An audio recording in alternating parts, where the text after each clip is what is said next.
Environmental campaigners in the UK say they'll keep fighting to stop mud from a nuclear facility being dumped into the sea. Waste environmental activists keep a close eye on a huge Belgian-registered ship. Some nuclear discharge was leaked from Hinkley Point A into the water surrounding between 1964 and 19...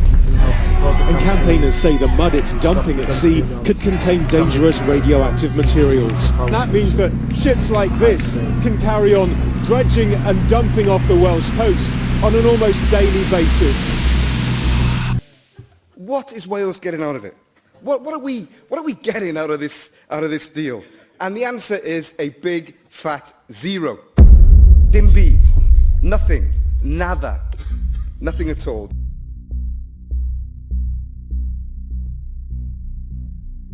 I'm now convinced that there are significant amounts of plutonium in the mud, and that was not tested for before the dumping started.